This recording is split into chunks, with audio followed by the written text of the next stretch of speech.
Billionaires को क्या problems होती हैं लाइफ में? आई वांट टू आस्क, मतलब क्या family is the biggest issue, relationship is the yes biggest yes. Issue? आप एक, मैं बड़ा इंटरेस्टिंग बताता हूँ। जैसे क्योंकि सॉरी टू इंटरप्ट, कभी वो आई थिंक वो जो बिरलास के बेटों का हुआ था कि he was facing this problem and वो क्रिकेट से सो कॉल्ड रिटायरमेंट ले रहे थे, तो मतलब what is the problem that these guys face? You know, billionaires के बच्चे सबसे ज़्यादा मेंटली इल होते हैं in most of the cases. ऐसा मैं ही नहीं कह रहा हूँ, आप लोग जाइए गूगल कीजिए। एक बार एक बिलियनर के बच्चे ने, एक रॉयल बिलियनर के बच्चे ने एक डॉक्यूमेंट्री बनाई है। मैं लोगों को चाहता हूँ वो गूगल करें और उसका नाम ढूंढ के बताएं। उसने एक डॉक्यूमेंट्री बनाई जिसके कारण उसके सारे घर वाले बड़े वो हो गए, दुखी भी हो गए कि भाई क्यों बना दी, सब के उसके दोस्तों दोस्तों की। एंड देन दे रियलाइज कि यार बहुत ज़्यादा है, और ये इंडिया का बिलियनर नहीं है, बाहर का है। उस डॉक्यूमेंट्री में 3 ऑब्जर्वेशंस निकली। पहला, ये लोग इसलिए फ्रस्ट्रेटेड हैं क्योंकि इनको अपने रिलेशनशिप तक डिसाइड करने के लिए अवसर नहीं दिया जाता है। इन लोगों की शादी बचपन में ही सोच ली जाती है, चाइल्ड मैरिज नहीं बट सोच ली जाती है। क्यों? कि भाई हमारा बेटा है, उसी की बेटी से शादी करेगा तो इस तरह का डायमंड बिजनेस में हमारा काम बनेगा, इस तरह फार्मा बिजनेस में काम बनेगा, इस तरह से ये everything is collaboration a deal. चलेगा। Everything is a deal. But talking about the deal, very interesting, इन लोगों के रिश्ते भी बड़े गजब आते हैं। सो मेरा एक दोस्त है, ही स्टेज इन गुड़गांव, वेरी रिच। तो उसके पापा ने बताया, मैं भी हंस रहा था, मैंने कहा यार अच्छा, रईसों की डील्स ऐसी चल रही हैं। तो उनके बेटे के लिए, मतलब दोस्त के लिए रिश्ता है। तो रिश्ते की आप खुद सोचो, मतलब उनको आते भी उस लेवल के हैं। So he is not that ultra rich, but या 200-300 करोड़ वाला पार्टी है। अब उसको वो क्या आया मैं बताता हूँ। लड़की के घर से रिश्ता आया, लड़की ब्यूटीफुल, एवरीथिंग, लड़की ब्यूटीफुल कर गई चुल टाइप। अब यहाँ पर कंडीशंस आप सोचिए। The first condition which is been put is कि लड़की को खाना बनाना नहीं आता है, तो एक शेफ़, ठीक है चलो, नहीं आता होगा, आजकल काफ़ी सारे बिजी रहते हैं, दैट्स फाइन।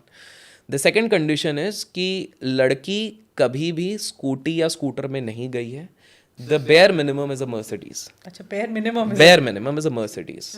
ठीक है, वो भी क्योंकि उनके पास था, बोले चलो ठीक है, वो तो बोले कुछ दहेज में ही मंगा लेंगे इनसे।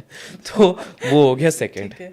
The third one is the girl is not that fond of the Delhi environment, so every year without the family, only the couple, वो 6 महीने के लिए जाएंगे। 6 मतलब हर 6 महीने में एक दो बार जाएंगे to some international location. It could be Australia, it could be this thing, और वहाँ पर एक महीना रुकेंगे with the husband and wife. बोला यार चलो ठीक है। इसके अलावा she needed 2 assistants properly, one for the makeup and another one because उसको खुद के जूते भी नहीं पहनने आते हैं। रियली? मतलब that is the kind of condition. So इनके तो घर वालों ने हाथ ही जोड़ लिया, भाई बहुत अच्छा रिश्ता है। बट आई वाज पापा को सरप्राइज। खाना भी खिलाना पड़ेगा मतलब मैं उसको। वही सोचा कि यार मेरा दोस्त स्कूटी चला रहा है, पता चल गया, और वो कार में घूम रही है, ये सीन ना हो जाए। But the point is I am also surprised कि मतलब this is the kind of. So just imagine, जब हम टीवी पे देखते हैं कि एक बिलियनर की बहू रानी एक 10 करोड़ का बैग लेके अगर घूम रही है, तो you shouldn't be surprised. This is way too normal for them. उनके लिए नॉर्मल चीज़ें हो रही हैं। सरप्राइज आपको तब होना पड़ेगा जब वो सिर्फ 50 लाख का अगर वो पर्स लेके घूमती है, तब आप सरप्राइज हो कि क्या हो गया भाई, गरीबी हो गई, कर्जे वर्जे बढ़ गए, वो वाली चीज़ है। सो ये बिलियनर्स की ना दुनिया एक अलग ही चल रही है। इट्स लाइक हम लोग एक दूसरी दुनिया में रुक रहे हैं, हम एक छोटे से बबल में, इनका एक अलग ही चल रहा है।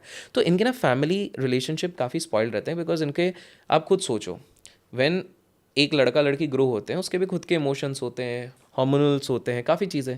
अब उसको वो चाहता है या चाहती है कि भाई मेरे को किसी से प्यार भी हो जाए, बट वो एक स्टैंडर्ड के नीचे सोच भी नहीं सकते। तो वो स्टैंडर्ड का बार पहले ही लग गया है कि बॉस तुझे प्यार करना है तो एटलीस्ट 500 करोड़ की पार्टी होनी चाहिए, उसके नीचे तो प्यार तो कैंसल है। इन्होंने सिचुएशनशिप कर दी, सिचुएशंस दे दी हैं एग्जैक्टली, कि ये इतना पे ऐसे होना चाहिए, ऐसे बच्चे ये होने चाहिए, ऐसे होने चाहिए। अरे मैं एक बड़ा इंटरेस्टिंग देख रहा था, let people guess in the comments. तो और ये ऑन रिकॉर्ड है, तो ये मैंने नहीं बोला है, this is on record.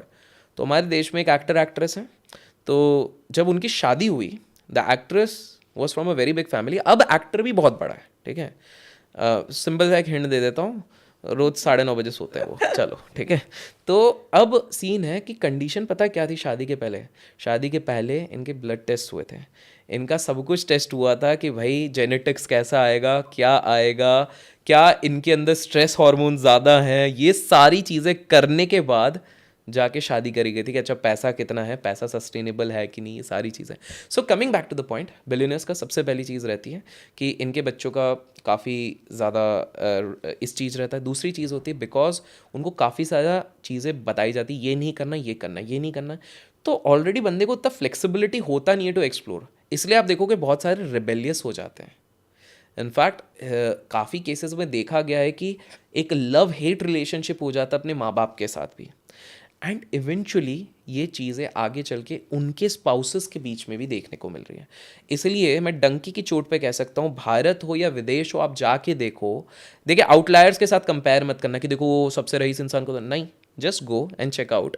You would find that सबसे ज़्यादा डाइवोर्सेस, आपको डाइवोर्सेस का ट्रेंड बिलियनर से ही आते हुए दिखेगा. हमारे देश में जो सबसे बड़े बड़े स्टार्टअप ओनर्स हैं, आप देखोगे दे आर डाइवोर्सीज. ट्रू. अगर आप विदेश में जाते हो, फोर्ब्स की लिस्ट खोलो टॉप 10 में और खुद चेक करके देखो, आपको 6 डाइवोर्सीज दिख जाएंगे. टॉप 20 तक जाके देखो, you will find more. Top 100 देख लोगे तो you will be completely shocked. हाँ, अभी हो सकता है they are again married, but आप जाके डाइवोर्स चेक कर लो. अरे वॉरेन बफेट सर खुद डाइवोर्स ही रह चुके हैं यार. हम जिनको, डज दैट मीन कि वो इंस्पिरेशन नहीं है? बिल्कुल इंस्पिरेशन है.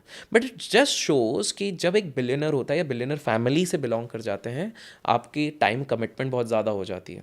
वर्क लाइफ बैलेंस मैं आपको बता रहा हूँ is a myth in today's I time. agree. ये लोग जो बड़ा चोचला बना देना वर्क लाइफ बैलेंस, दो चीज़ें डिसाइड कर लो. या तो आपके लाइफ में एम्बिशन होंगे, या तो आपके लाइफ में वर्क लाइफ बैलेंस होगा. Either you become very ambitionless, either you survive और you live. If you have to live, work life If you balance have to goes for a thrive, तो आपको work life balance को वो करना ही पड़ेगा. बिल्कुल करना पड़ेगा. आप सारे एग्जाम्पल देखो. वाई एलॉन मस्क सेज कि मैं हफ्ते में 100 घंटे काम करता हूँ. नारायण मूर्ति कहते हैं मैं 70 घंटे काम करने को तैयार हूँ. मैं करता था.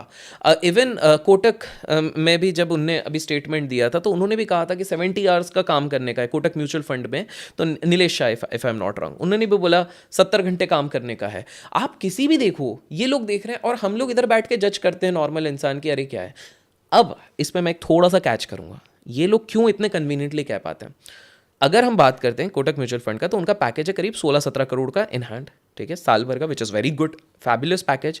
तो अगर आप पर आवर कैलकुलेशन करते हो तो 36,000 रुपीज़ पर आवर उनकी इनकम है. So basically the reason why they are saying, देखो यार 36,000 रुपये अगर एक घंटे का मिले किसी को, अब सोचो ना इस एंगल से, तो वैल्यू तो उतनी देनी पड़ेगी. बिल्कुल. और तब आपको काम करने में भी मजा आएगा. सो द पॉइंट इज, आप अपनी पर आवर वैल्यू बढ़ाओ ना. मैं लोगों को चाहूंगा आप कमेंट्स में डिसाइड करो कि आपकी मंथली कितने इनकम है, छुट्टियां हटा दो, सैटरडे संडे भी हटा दो, और डिवाइड करके आर्ली बेसिस में आपका इनकम कितना है, फिर आपको समझ में आएगा.